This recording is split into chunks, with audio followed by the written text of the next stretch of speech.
So guys welcome to daily football madness. और बहुत कुछ हुआ कल फुटबॉल के अंदर। मैचेस हुए, मेसी ने हैट्रिक स्कोर की, रफीनिया ने ब्रेस स्कोर की, Mbappe is in trouble right. उसके ऊपर हम डिटेल में डिस्कशन करेंगे। फिर मैनचेस्टर यूनाइटेड मैनेजमेंट और एलेक्स फर्गुसन का फड्डा हो गया। फिर थॉमस टुखल को इंग्लैंड ने एज ए मैनेजर अपॉइंट कर दिया। तो बहुत कुछ हुआ फुटबॉल के अंदर, वन बाय वन जो है वो डिस्कशन करेंगे।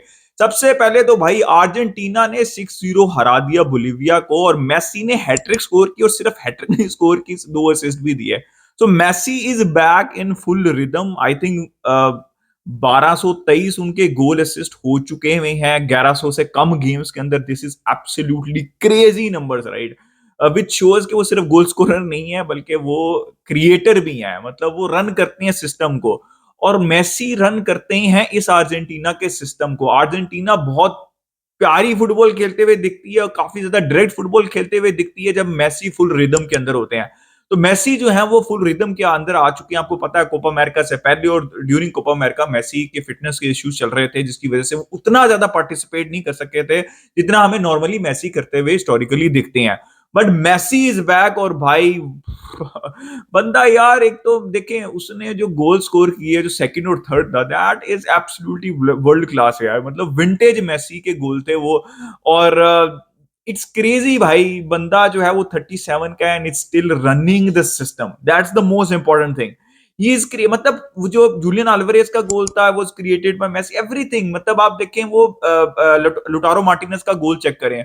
मतलब मेसी 1-on-1 है, मेसी का जो कैलिबर है वो आराम से उसको वहां पे गोल स्कोर कर सकते हैं। और समझ लें 99 टाइम्स आउट ऑफ 100 वो गोल स्कोर करेंगे वहां पे। बट वो तीन प्लेयर और कीपर जो है वो उनको क्लोज इन कर रहे हैं, still manages to provide that assist to Lautaro Martinez जिनके लिए टैप इन था राइट। तो this is Messi. Messi creates for everyone. वो डीप है, वो गोल स्कोर कर रहे हैं जब मेसी फुल रिदम के अंदर है।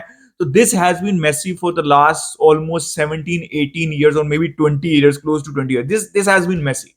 तो भाई अर्जेंटीना, मेसी देखिए, मेसी के साथ अर्जेंटीना बेहतर खेलती है।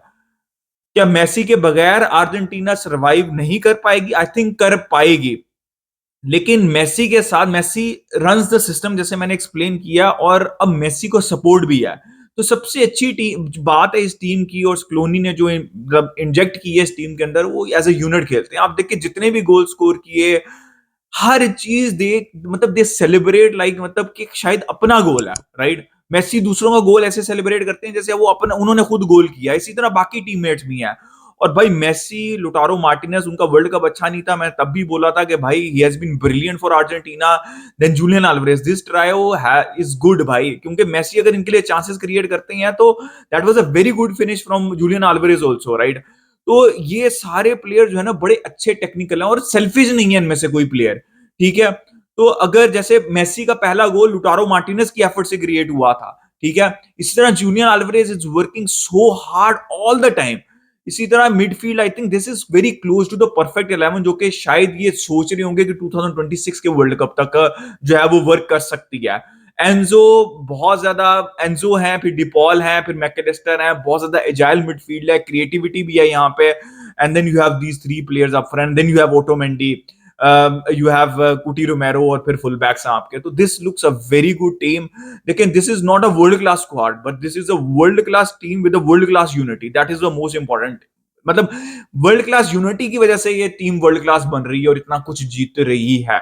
मेसी ने बताया कि भाई वो वन गेम बाय गेम चल रहे हैं, और आई थिंक मैंने आपको बहुत दफा बताया कि मेसी शायद क्लब फुटबॉल में यूरोपियन फुटबॉल में वापस नहीं आएंगे। उनका एक ही टारगेट है कि 2026 का World Cup as a champion खेलना, और उसी के ऊपर उन्होंने फोकस किया हुआ है, और यही दिख रहा है। और मेसी, मुझे ऐसा लगता है कि 2026 के वर्ल्ड कप के अंदर आपको दिखेंगे, अनलेस एंटिल कोई बहुत बड़ी इंजरी हो जाती है।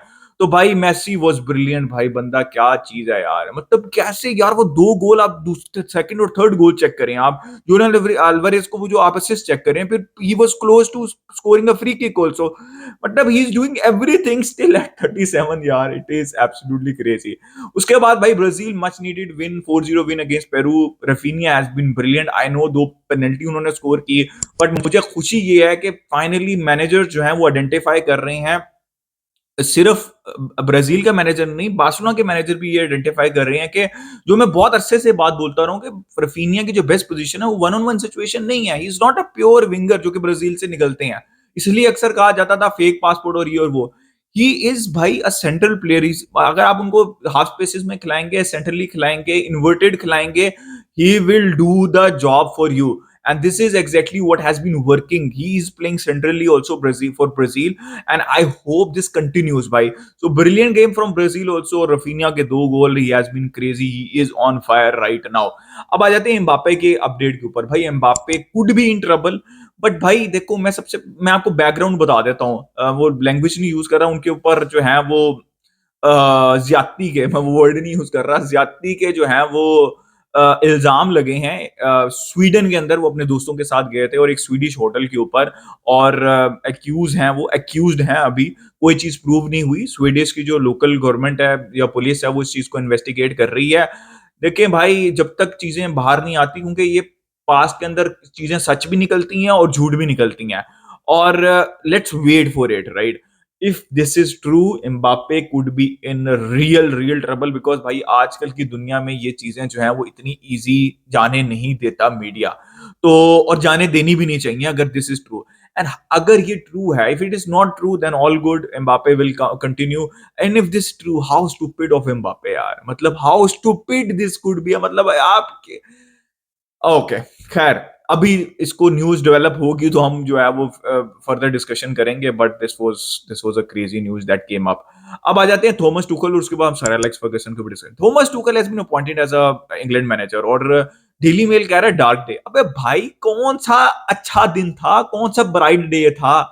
ओ भाई आपका, आप जाके जिनमें आप सेमीफाइनल फाइनल में पहुंचे हो उसके अंदर आप अपनी टीम्स देख लो। क्रेडिट टू यू कि जो भी टीम्स थी उनके साथ आप निकल गए आगे, बट भाई आप, मतलब क्या, इट नेवर केम होम। और आई थिंक जो प्रेजेंट सिचुएशन है, जो present managers available, I think Tuchel से बेहतर अपॉइंटमेंट नहीं हो सकती। लेकिन Tuchel is a cup manager, और आपको चाहिए इस तरह का मैनेजर इंग्लैंड को, ठीक है। और उन्होंने चेल्सी में प्रीमियर लीग में काम किया, तो उनको ये भी पता है, उनको स्ट्रेंथ बहुत से प्लेयर्स की ऑपोजिशन में, चाहे वो खेलते थे चाहे वो उनकी टीम में खेलते थे, तो चीजें पता है उनको। टुखल का इशू ये है कि टुखल चैंपियंस लीग में उन्होंने पीएसजी को फाइनल में खिलाया, फिर चेल्सी को चैंपियंस लीग उन्होंने जितवा दी। लेकिन he is a good cup manager जैसे मैंने कहा, but he is a very bad league manager. और वहां पे चाहिए होती है कंसिस्टेंसी। लेकिन जिस तरह वो, मतलब समझ लें कि जो मुंह में आता है वो बोल देते हैं। कभी कभार वो प्लेयर्स को भी लॉन्ग टर्म के लिए वो जो मैन मैनेजमेंट है वो सूट नहीं करती, और इसी तरह क्लब क्लब से रिलेटेड भी वो बोल देते हैं, ठीक है। जो ओनर्स होते हैं उनसे रिलेटेड भी बोल जाते हैं, जो जो कि लॉन्ग टर्म के लिए काम नहीं करती, इसीलिए वो कभी भी सक्सेसफुल नहीं रहे। लेकिन भाई छोटा टूर्नामेंट होता है, चाहे वो यूरोज हो चाहे वो वर्ल्ड कप हो, और 2026 के लिए वो अपॉइंट हुए हैं। I think it's a very good appointment. और इंग्लैंड के अंदर तो हर चीज को क्रिटिसाइज किया जाता है, तो साउथ गेट को तो उन्होंने पता नहीं क्या बना, सर एलेक्स फर्गसन बनाया हुआ था।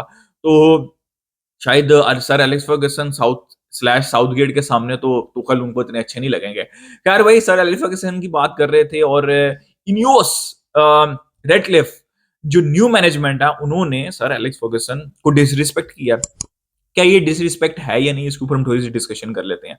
बैक स्टोरी ये है कि भाई सर एलेक्स फर्गसन जो हैं वो एम्बेसडर थे, ग्लोबल एम्बेसडर थे, और 2 पॉइंट समथिंग या 2 मिलियन पर ईयर वो ले रहे थे मैनचेस्टर यूनाइटेड से।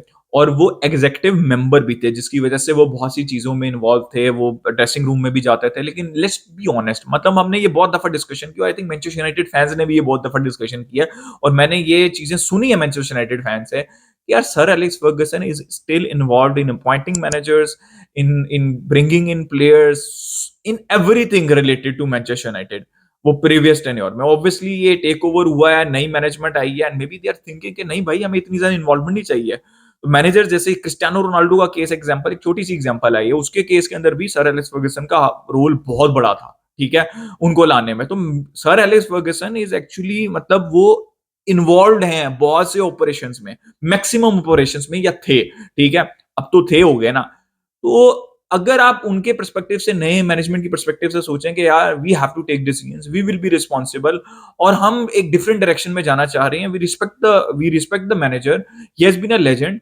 और उसके अंदर फिर वो एक क्रॉस कटिंग वाला भी सीन आया, उससे मैं एग्री नहीं करता कि भाई आप इतने इतने प्लेयर्स को इतनी इतनी वेजेस देते रहे हैं, आप मैनेजर्स को भी दे रहे हैं, तो एक एक जिसने आपके क्लब को, मतलब नक्शे पे लेके आया बंदा, उसको 2 मिलियन देने में कोई इतना बड़ा इश्यू नहीं होना चाहिए। तो इस चीज़ के मैं अगेंस्ट हूँ। लेकिन अगर वो ये चाह रही हैं कि हम नहीं चाहते कि सर एलेक्स फर्गुसन अब ऑनवर्ड्स डिसीजंस के अंदर पार्ट हों क्लब का और हम अपने डिसीजंस लेने चाहते हैं, तो इसके लिए हम खुद आंसरेबल होंगे, दैट इज़ फाइन। लेकिन अगर आप उनका कॉन्ट्रैक्ट काट रहे हैं और फिर और भी बहुत से प्लेयर्स को बहुत से कॉन्ट्रैक्ट्स दिए गए थे, तो I think that is kind of disrespectful कि भाई 2 मिलियन के अंदर आप बचा के आप क्या कर लेंगे? तो या अगर आप सिर्फ पैसे बचाने के लिए कर रहे हैं तो इट्स डिसरिस्पेक्टफुल। अगर आप ये सोच रहे हैं कि यार भाई हम we respect the legend sir Alex Ferguson, लेकिन हम अब चाह रहे हैं कि वो डिसीजंस के अंदर पार्ट ना हो। और ऐसा होता है यार, अगर आप एग्जीक्यूटिव नॉन एग्जीक्यूटिव मेंबर्स होते हैं तो आप ड्रेसिंग रूम्स के अंदर नहीं जाते, ठीक है? तो उन्हों की नई पॉलिसी ये है कि जो मेंबर्स बोर्ड मेंबर्स भी इवन जो हैं वो ड्रेसिंग रूम के अंदर नहीं जाएँगे। तो अगर पॉलिसी के तहत हो रहा है कि we have to take decisions, we don't want involvement, then that is good because sir Alex Ferguson जब से रिटायर हुए हैं, he has been involved in almost every decision at Manchester United. उस हद तक ठीक है, लेकिन अगर ये क्रॉस कटिंग के लिए, कॉस्ट कटिंग के लिए हो रहा है, that is so disrespectful to sir Alex Ferguson. अपना ओपिनियन दे regarding everything in the comment section, like कर दिया, सब्सक्राइब कर दिया, मिलते हैं नेक्स्ट वीडियो में। इसके बाद